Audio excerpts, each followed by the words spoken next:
In the muddy trenches of Cadia's killing fields, where the perpetual thunder of artillery creates a constant backdrop to humanity's struggle against the forces of chaos, Commissar Vex Thane stands motionless over the corpse of a man he has just executed for the crime of fear. The bolt pistol in his scarred hand still steams in the cold rain that falls without cease across the fortress world's tortured landscape, while around him, the surviving members of the 47th Cadian Shock Regiment maintain the rigid silence that has become second nature to soldiers who understand that their greatest threat comes not from the enemy beyond the wire, but from the man whose duty is to preserve their souls through the destruction of their bodies. The crimson sash that marks his office cuts across his storm-gray greatcoat like a wound that refuses to heal, its fabric stained with the blood of 100 similar executions carried out in the name of discipline and imperial orthodoxy. Each stain represents a moment when mercy would have meant weakness, when the preservation of one life would have cost dozens more, and when the choice between compassion and duty was resolved with the mechanical precision of a blessed machine whose programming admits no possibility of error or hesitation. The weight of absolute authority settles upon his shoulders like the armor he no longer needs, for his reputation alone provides protection more effective than ceramite plates. To understand the magnitude of what Commissar Vex Thane has become, one must first appreciate the institutional framework that created him and the purpose it serves within the broader structure of imperial military doctrine. The Commissariat exists as one of humanity's most feared organizations, its black uniformed officers serving as the Emperor's eyes and ears within the vast armies that guard against extinction across 10,000 worlds. These political officers are empowered to execute any soldier, regardless of rank or service record, their authority superseding that of commanding generals when questions of loyalty, courage, or orthodoxy arise in the heat of battle. The Schola Progenium facilities that produce such individuals operate according to principles that would horrify civilian populations, taking orphaned children whose parents died in service to the Imperium and molding them into instruments of perfect obedience through conditioning that eliminates weakness while preserving the intelligence necessary for independent judgment. Vex Thane himself had been among the war orphans selected for this honor, his parents lost during an Orc invasion when he was barely old enough to understand the concept of death, let alone the complex moral calculations that would later define his existence. The training regimens that transformed him from traumatized child into weapon of Imperial will combine physical conditioning with psychological indoctrination, designed to replace natural human empathy with analytical detachment, capable of evaluating threats to unit cohesion with the precision of a tactical cogitator. Hours spent memorizing Imperial doctrine alternated with practical exercises in threat assessment,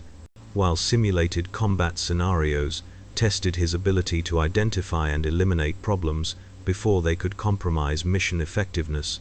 The boy who had once cried over the loss of his family gradually disappeared beneath layers of institutional conditioning that preserved his capacity for strategic thinking while systematically eliminating the emotional responses that might interfere with necessary decisions. His first real test came 23 years ago on the industrial world of Mordian Prime, where freshly graduated Commissar Cadet Thane was assigned to the renowned Iron Guard Regiment, whose reputation for discipline and effectiveness made them ideal for breaking in new political officers.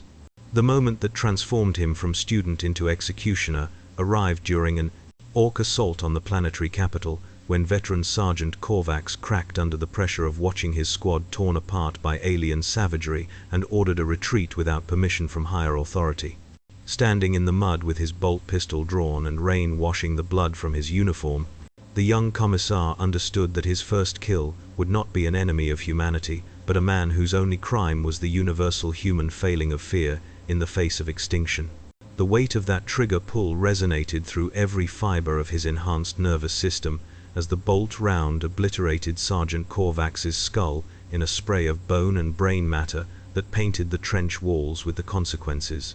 of cowardice. The silence that followed was more profound than any artillery barrage, broken only by the wet sound of the sergeant's body collapsing into the mud and the mechanical click of the bolt pistol's action cycling as it prepared for potential additional executions. In that instant, the idealistic young man who had dreamed of glory and service to the Emperor died as surely as if he had taken his own bolt round, replaced by something that understood duty as a mathematical equation where individual lives served as variables in calculations too complex for emotional interference. The immediate aftermath brought no satisfaction, no sense of justice served or duty fulfilled, only the hollow recognition that institutional training had functioned exactly as designed by overriding natural human reluctance to kill members of one's own species in favor of responses programmed through years of careful conditioning. The other soldiers' reactions provided the first practical lesson in the psychology of fear-based motivation,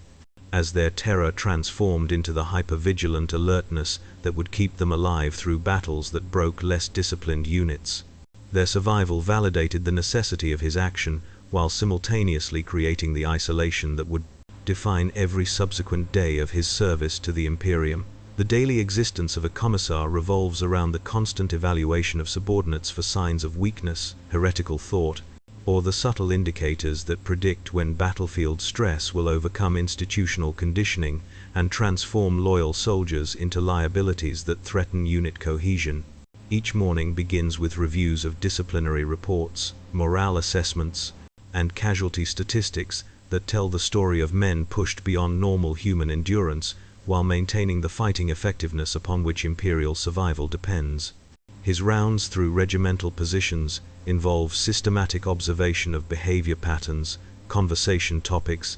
and the thousand microscopic details that reveal the psychological state of individuals operating under conditions that would shatter civilian minds within hours. Between battles, he conducts mandatory loyalty sessions where Imperial doctrine is reinforced through repetition and practical application, while his presence during these gatherings serves as constant reminder that deviation from orthodoxy carries consequences measured in bolt rounds rather than reprimands. The soldiers who attend these sessions understand that their responses are being evaluated not merely for content but for the subtle vocal inflections, facial expressions, and body language that might indicate dangerous thoughts hidden beneath acceptable words. This constant scrutiny creates an environment where spontaneous human interaction becomes impossible, replaced by carefully calculated exchanges designed to demonstrate unwavering loyalty regardless of personal feelings or doubts. The administrative burden of maintaining ideological purity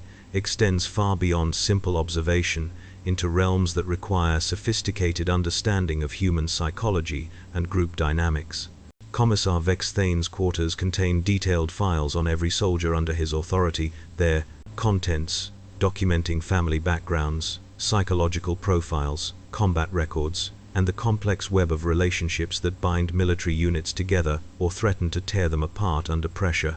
These records serve as both early warning system and targeting database, enabling him to identify potential problems before they manifest as actions, requiring summary execution, while providing the intelligence necessary to manipulate unit morale through strategic application of rewards and punishments. The loneliness that defines his existence stems not from physical isolation, but from the impossibility of genuine human connection with individuals who regard him as judge, jury, and executioner, rather than fellow human beings struggling with the same fears and uncertainties that plague everyone who faces death on a regular basis. No guardsman dares speak candidly in his presence, their conversations instantly shifting to safe topics that demonstrate proper ideological alignment while avoiding any suggestion of doubt, criticism, or the normal human responses that bind soldiers together through shared hardship. Officers who might otherwise serve as peers instead calculate their words with mathematical precision, understanding that a misinterpreted comment could result in charges of defeatism or worse. Sleep, when it comes to his enhanced physiology, brings no peace from the weight of decisions that would crush ordinary minds through their sheer moral complexity. Dreams carry him back to moments of execution, forcing him to relive each trigger pull while his unconscious mind processes the accumulated psychological damage inflicted by years of systematic elimination of normal human emotional responses. The faces of men he has killed, not for heresy or cowardice, but for the simple inability to function under conditions that exceed human tolerance, appear with perfect clarity, their expressions frozen in the moment of realization that duty had trumped mercy once again. The haunted quality of these nocturnal visitations stems not from guilt over necessary actions, but from the gradual recognition that his capacity for emotional response has been systematically destroyed by institutional conditioning that preserved his tactical effectiveness while eliminating everything that might interfere with the mechanical execution of his duties. The man who once grieved for fallen comrades now evaluates casualties in terms of their impact on unit effectiveness, while personal attachments that might cloud judgment in critical moments have been replaced by professional assessments based on statistical analysis of performance metrics and loyalty indicators. When Hive Fleet Kraken descended upon the agri-world of Tertius like a living nightmare spawned from humanity's deepest fears, Commissar Vex Thane faced the ultimate test of his authority as entire companies began breaking under psychological pressure that exceeded anything their training or experience had prepared them to handle. The tyrannid bioforms that swarmed through defensive positions defied human comprehension, their alien geometries and predatory efficiency, creating forms of terror that bypassed rational thought to trigger primordial survival responses that evolution had never intended to cope with enemies from beyond the galaxies. His bolt pistol became an extension of his will as he moved through collapsing positions, executing soldiers, not for cowardice in the conventional sense, but for the simple inability to process horrors that reduced grown men to gibbering insanity within moments of contact. The mechanical precision with which he dispensed judgment became both necessity and salvation, as each execution served not merely as punishment, but as shock treatment that restored tactical cohesion to units on the verge of complete collapse. The mathematics of survival required that some die immediately, so that others might continue fighting long enough to extract whatever strategic value could be salvaged from inevitable defeat. The moment of ultimate choice arrived when he stood before Captain Mordrak, a veteran officer whose distinguished service record spanned 30 years of exemplary duty, but whose mind had finally shattered under the weight of watching his regiment consumed by alien predators that treated human soldiers as nothing more than biomass to be processed for consumption. The captain's breakdown manifested not as screaming panic, but as catatonic withdrawal that rendered him incapable of command, while his subordinates looked to their commissar for guidance in circumstances that exceeded all previous experience or training. Traditional doctrine demanded immediate execution for failure to maintain command authority during combat operations, but practical necessity suggested that preserving an experienced officer might serve unit cohesion better than demonstrating absolute adherence to regulations that had never anticipated enemies capable of inducing madness through their mere presence. In that moment of decision, Commissar Vex Thane chose adaptation over orthodoxy, assuming direct command while allowing the broken captain to serve in an advisory capacity that preserved both his tactical knowledge and the morale of soldiers who respected his previous service. This deviation from standard procedure represented more than mere battlefield expedience, marking his evolution from mechanical enforcer of institutional doctrine into something approaching actual leadership that balanced fear with inspiration, while maintaining the discipline necessary for survival against impossible odds. The soldiers under his command began to respond not merely to the threat of execution, but to the competence and tactical acumen that enabled them to survive encounters that destroyed less adaptable units. His reputation evolved from that of executioner to protector, though the underlying threat of summary justice remained as constant reminder of the prices paid for maintaining effectiveness in humanity's darkest hour. 30 years of service have transformed Vex Thane into something that transcends individual human limitations, becoming a living embodiment of imperial will, whose very presence shapes the behavior of entire regiments through combination of earned respect and institutionalized terror. His name is whispered in barracks across the galaxy, where stories of his absolute dedication to duty serve as both inspiration and warning to those who serve under similar conditions while facing their own moments of moral crisis. The transformation from idealistic young man into perfect instrument of discipline represents both triumph of imperial conditioning and tragic loss of everything that might have made such effectiveness meaningful in human terms. The regiments that have served under his command display levels of discipline and combat effectiveness that exceed normal Imperial Guard standards by margins that approach the miraculous, their soldiers conditioned through experience to function with precision that rivals blessed machines, while retaining enough humanity to adapt to changing battlefield conditions. His tactical innovations in combining inspirational leadership with controlled terror have been studied and implemented throughout the Commissariat, while training programs now incorporate case studies of his methods for conditioning future political officers who must balance competing demands of doctrine and necessity. Yet the human cost of such effectiveness remains visible in the haunted expressions of veterans who have learned to function despite understanding that their protector might become their executioner at any moment of weakness or doubt. The psychological profiles of soldiers who serve under commissars trained in Vex Thane's methods reveal levels of stress adaptation that border on pathological, their emotional responses shaped by constant awareness that survival depends upon, maintaining appearances of absolute loyalty regardless of personal feelings or rational assessment of tactical situations. Within the highest echelons of Imperial command, scholars debate the implications of figures like Commissar Vex Thane and what they represent for humanity's long-term military effectiveness and social stability. Military analysts argue that such officers produce forces capable of fighting successfully against any enemy, regardless of psychological cost, their methods generating combat effectiveness that justifies whatever moral compromises might be required to achieve such results. The statistical evidence supports these claims,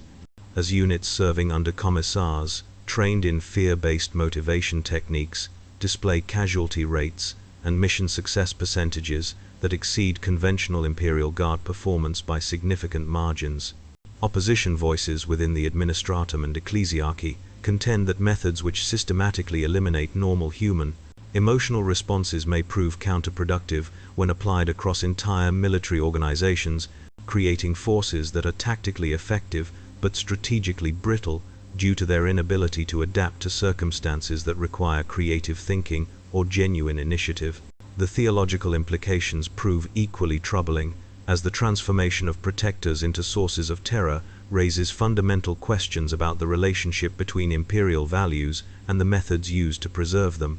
The sustainability of Vex Thane's approach remains contested among institutional theorists who must balance immediate tactical requirements against long-term strategic considerations that encompass not merely military effectiveness but social cohesion and psychological health of populations that must continue functioning under conditions of perpetual warfare. Some argue that the brutalization required to produce perfect discipline ultimately serves chaos better than the Imperium by destroying the very human qualities that give meaning to Imperial survival, while others maintain that sentiment represents luxury that humanity cannot afford when facing extinction from countless enemies that show no comparable restraint. Medical reports on veterans of campaigns conducted under Vex Thane's leadership reveal patterns of psychological adaptation that challenge basic assumptions about human resilience and the costs of sustained exposure to extreme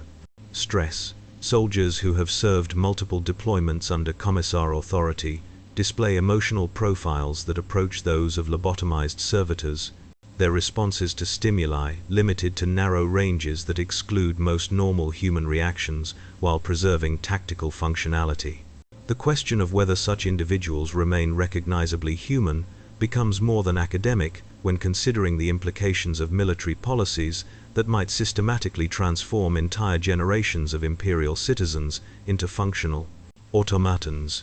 The legacy of Commissar Vex Thane extends beyond immediate military applications to encompass broader questions about the nature of Imperial society and the prices paid to maintain civilization in a universe that seems designed to test the limits of human endurance and moral flexibility. His transformation from traumatized child into perfect enforcer of institutional discipline represents both the ultimate achievement of Imperial conditioning and its most damning indictment, demonstrating that the system can indeed produce individuals capable of any sacrifice required to preserve collective survival, while simultaneously revealing the human costs of such dedication.